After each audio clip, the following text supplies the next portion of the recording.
साथियों, जय महादेव साथियों।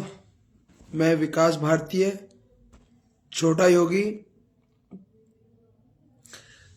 साथियों, मैं आप सभी के सामने आज उपस्थित हो रहा हूं एक बहुत ही ज्वलनशील मुद्दे को लेके कि हमारी गौ माता की रक्षा हम कैसे करें जिससे कि वो कटने से बच सके।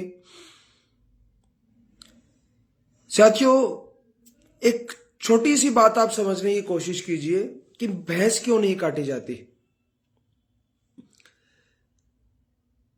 क्या आपके माइंड में कभी प्रश्न आया है कि गौ माता को काटने के लिए कसाई लेके जाते हैं और हमारे हिंदू भाई बहन ही उनको काटने के लिए कसाई को दे देते हैं।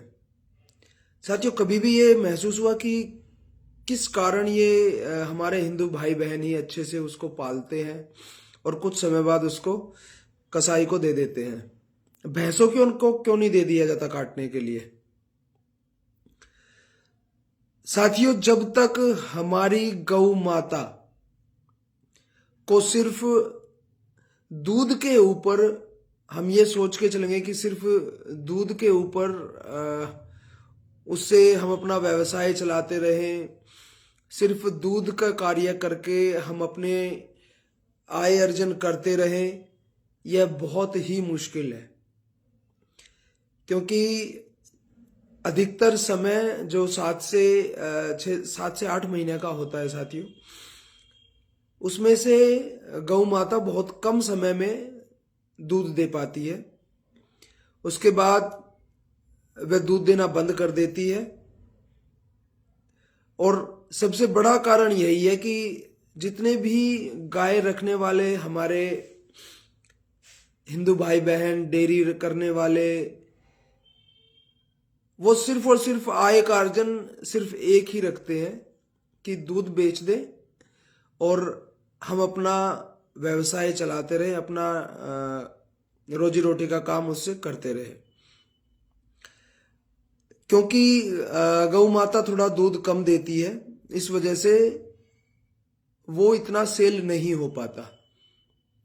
ये सबको पता है कि गौ माता का दूध, देसी गौ माता का दूध सबसे ज्यादा निरोगी होता है, लेकिन पतला होता है, जिसकी वजह से उसमें पानी की मिक्सिंग नहीं की जा सकती, और की भी जाती है तो बहुत कम मात्रा में की जा सकती है।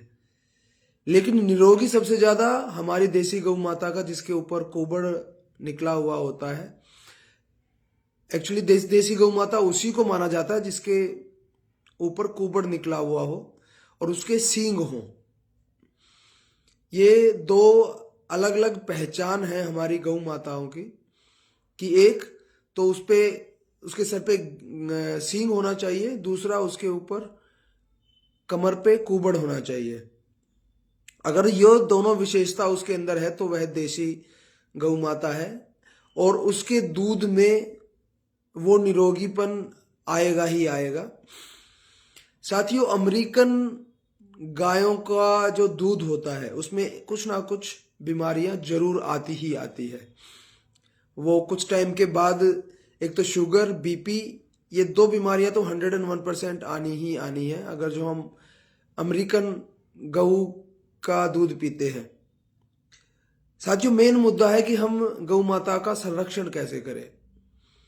साथियों, गौ माता के जितने भी हम कहते हैं कि वेस्ट प्रोडक्ट है, जितने जो भी वेस्ट है, जैसे हम नॉर्मली भाषा में उसको गोमय या गोबर कहते हैं, गोमूत्र कहते हैं। तो साथियों, दूध के अलावा अगर जो है हम इन दोनों चीजों का प्रयोग करना शुरू कर दे, जो कि दूध कुछ सालों तक वह देती है, लेकिन गोमूत्र और गोबर वह अपने आखिरी सांस तक देती ही देती है।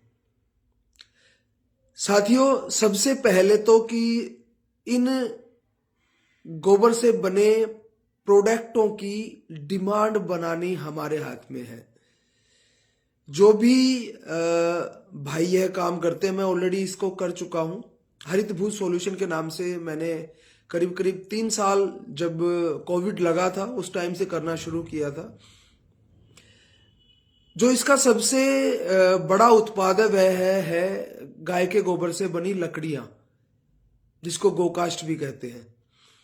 साथियों, हमारी बीजेपी सरकार है फिलहाल में, उससे पहले मैं दिल्ली में कार्यरत था, जिसको जब कोई जॉब नहीं थी तब मैंने इस कार्य को शुरू किया था, स्कूल से जॉब छूटने के बाद।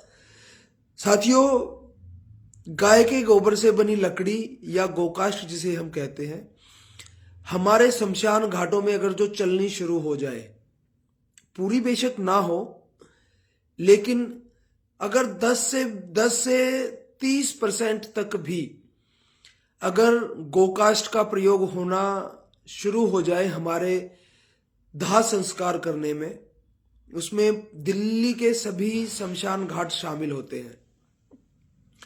साथियों, सभी शमशान घाटों में अगर जो 20-20, 30-30% भी अगर जो गोकास्ट का प्रयोग करना शुरू कर दे, प्रचलन में ला दे, तो अपने आप डिमांड बढ़नी शुरू होगी और जो गाय रख रहे हैं, देसी गाय रख रहे हैं, उनसे उस पर्टिकुलर गोबर को परचेज करके गोकास्ट बनाई जाए और उनको पर्टिकुलर अमाउंट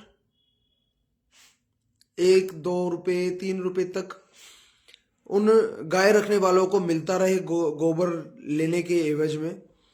साथियों, मुझे नहीं लगता कि कोई भी गाय रखने वाला गाय को काटने के लिए कसाई को देगा। साथियों, पहले हम जब काफी समय पहले हम जब शमशान घाटों में क्रिया करते थे तो उसमें गोसे अवश्य यूज होते थे, लकड़ी भी होती थी, लेकिन गोसे अवश्य नीचे रखे जाते थे किसी भी शव के साथ। साथियों, वो धीरे धीरे खत्म कर दिए गए। अब गोसे या उपले को छोड़ दे, कुछ मशीन बनी है जिसकी वजह से ऐसा लकड़ी की शेप में गोकास्ट गोबर की लकड़ी बन रही है। साथियों, जो नॉर्मल लकड़ी है उसके साथ अगर जो हम इसको लगाना शुरू कर दे तो उसका बहुत ही बड़ा बेनिफिट होता है। लेकिन हमारे जो शमशान घाट के अंदर समितियां हैं, एक तो वो पहल नहीं कर रही है, दूसरा जो हमारे नेता हैं वे इसको प्रचलित करवाने में अपना बिल्कुल भी एक्टिव रोल नहीं प्ले कर रहे हैं। साथ ही जब मैंने ये 2020 और 21 में मैंने शुरू किया था, उस टाइम पे अपने एमसीडी के जो चेयरमैन होते हैं, अपने नॉर्थ दिल्ली का और साउथ दिल्ली का, मैं 2 से मिलके आया था। उनके यहाँ पे प्रदर्शनी लगी थी, उन प्रदर्शनी में मैंने उनको गाय के गोबर से बनने वाले सभी उत्पादों का वहां पे प्रदर्शन भी किया था। लेकिन साथियों, बातें तो बहुत की उन्होंने कि हाँ हम इसका कुछ ना कुछ नोटिस निकालते हैं। उसके बाद एमसीडी में, एटलीस्ट एमसीडी के जो शमशान घाट है उसमें प्रचलन शुरू होगा गोकास्ट से शवदाह का। इवन हमारे दिल्ली के अंदर फिलहाल में एक कालका जी, और कालका जी तो काफी समय से ही 2015-16 से, जहां तक मैंने उस टाइम पे सुना था, 2015-16 से उपलों से पूरे का पूरा शवदाह सिर्फ गाय के गोबर की लकड़ियों गोबर की लकड़ियों से या उपलों से ही वे शवदाह करते हैं। तो साथियों, जब एक जगह पे हो सकता है तो दूसरे शमशान घाटों में क्यों नहीं किया जा सकता।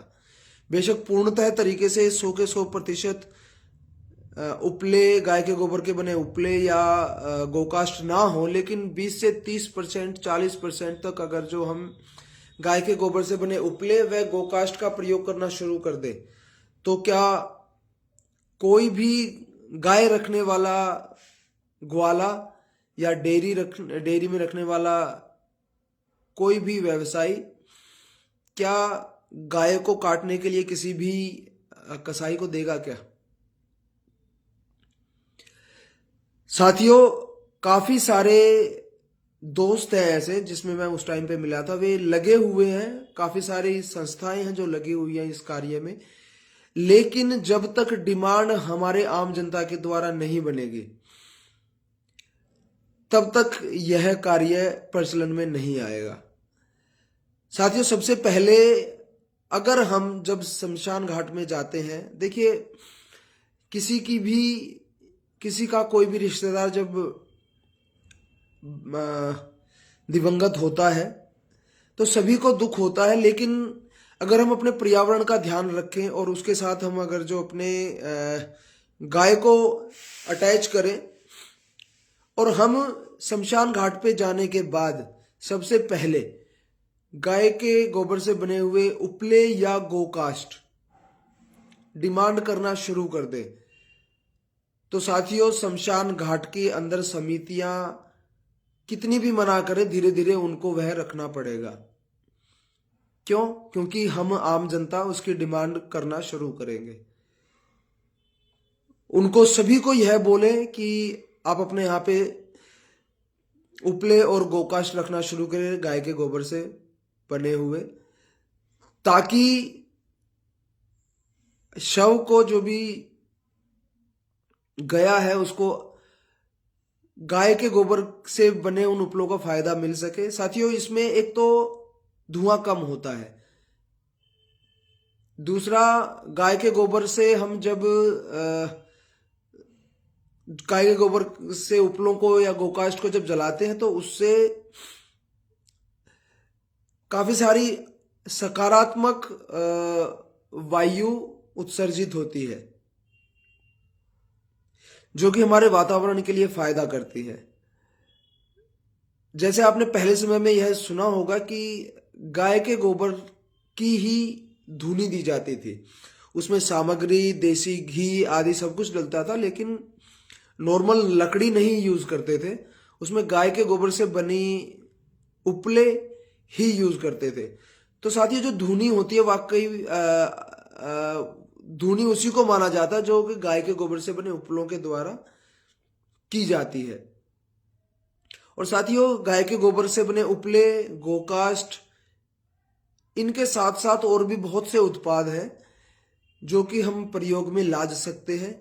जैसे गाय के गोबर से बने धूनी कप यूज कर सकते हैं, जिसको हम सम्रानी कप कहते हैं।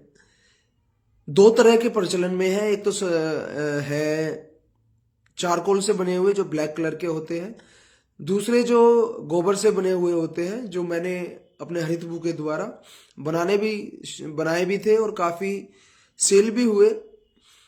तीसरा है टिक्की, जो छोटी टिक्की होती है, उसी की शेप में गाय के गोबर से धुनी करने के लिए हम टिक्कियों का यूज करते हैं।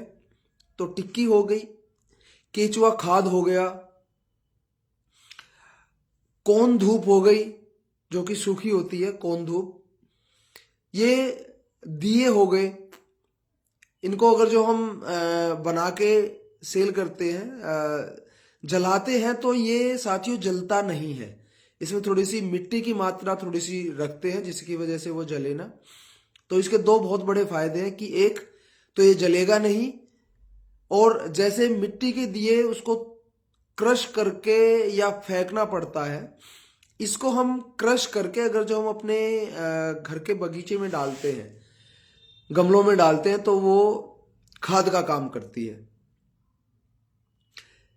तीसरा, अगर हम इसको फ्लोटिंग दिया बनाए, तैरने वाले दिए बनाए, तो ये बहुत अच्छे से तैरते हैं।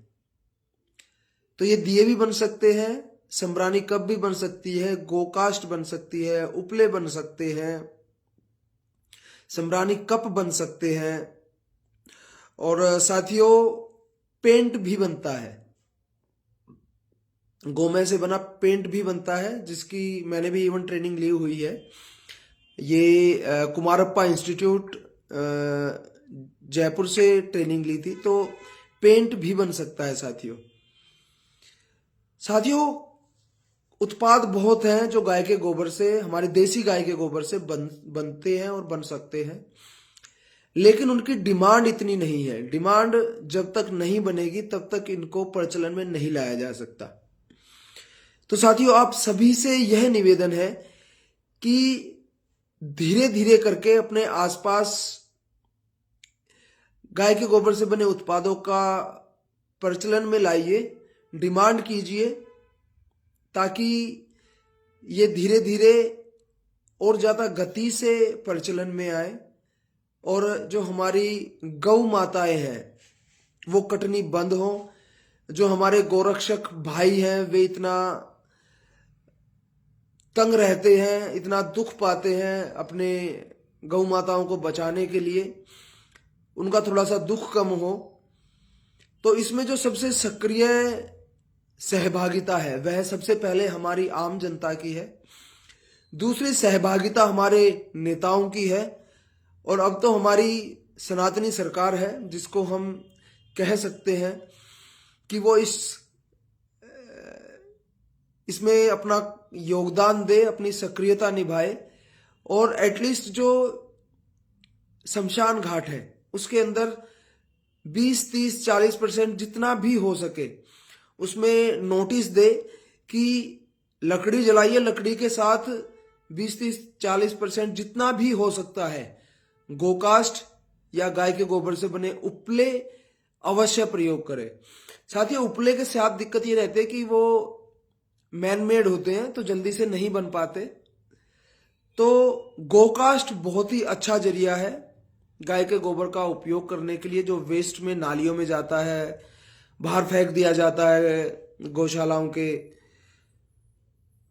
अगर उसको हम उत्पाद के द्वारा घर घर पहुंचाएं जहां जहां पे डिमांड बन रही है, तो साथियों डेफिनेटली जो हमारी गौ माता है वो कटनी बहुत कम हो जाएगी। तो आप सभी साथियों से, हिंदू भाई बहनों से, सबसे यह निवेदन है मेरा कि गाय को अगर जो कटने से बचाना है, कम करना है, तो गाय के गोबर से बने उत्पादों की डिमांड बढ़ाएं। बहुत सारे भाई लगे हुए हैं इस कार्य में जो गाय के गोबर से बने उत्पाद बना रहे हैं। इवन मैं भी हरित भू सॉल्यूशन के नाम से गाय के गोबर के उत्पाद उपलब्ध करा सकता हूं। अभी मैन्युफैक्चरिंग बंद की हुई है क्योंकि डिमांड इतनी नहीं है, लेकिन भाई हमारे पास इतने हैं कि अलग अलग जगह से आपके पास वह सामान, गाय के गोबर से बना उत्पाद आपके पास अवश्य पहुंच सकता है। साथियों डिमांड बनाइए। जब अभी डिमांड कम है तो इस हो सकता है थोड़ा बहुत मूल्य में भी ऊपर नीचे हो, लेकिन साथियों गौ माता को बचाना है तो उसके बने उत्पादों से हम उसको बचा सकते हैं। और आप सभी इसकी डिमांड ज्यादा से ज्यादा बढ़ाएं ताकि हमारी गौ माता कटनी कम हो। जो गोपालक डेयरी वाले जो गौ माता को रखते हैं वे उन्हें कसाईयों को देना बंद करें, क्योंकि भैंस सिर्फ इस वजह से नहीं दी जा सकती क्योंकि उसका जो दूध होता है वह थोड़ी ज्यादा मात्रा में होता है और महंगा बिकता है। साथियों दूध के साथ ये बात समझ लीजिए कि जो हमारी देसी गाय का दूध है वह सबसे ज्यादा निरोगी होता है। इवन जो न्यूबॉर्न बेबी होते हैं अगर जो उनको भी पिलाएं तो उनको भी कोई प्रॉब्लम नहीं होती हमारी देसी गाय के गोबर से। तो साथियों आप सभी सनातनी भाई बहनों से यह मेरा निवेदन है कि गाय के गोबर से बने उत्पाद और देसी गाय का दूध की डिमांड बनानी शुरू करें, क्योंकि एक तो है बहुत अच्छे जल्दी से पच जाता है क्योंकि हल्का होता है और निरोगी होता है, और दूसरा हम सभी के मन में ये रहता है कि हमारी जो गाय कटने जाती है कत्लखानों में वो हमारी किसी ना किसी तरह से बचे। इवन राष्ट्र पशु का भी दर्जा देने के लिए बात चल रही है, लेकिन सालों साल तक अभी तक परिणाम तक वह नहीं पहुंची है। तो साथियों अगर जो गाय को कटने से बचाना है तो उसके बने उत्पादों को प्रयोग करना शुरू करें, उसकी डिमांड बनाना शुरू करें। डेफिनेटली जो परसेंटेज है गौ माता के कटने की, उसमें जरूर जरूर जरूर कमी आएगी। तो आप सभी भाई बहनों से निवेदन कि यह कार्य जल्द से जल्द शुरू करें। जय मातृभूमि, जय भारत।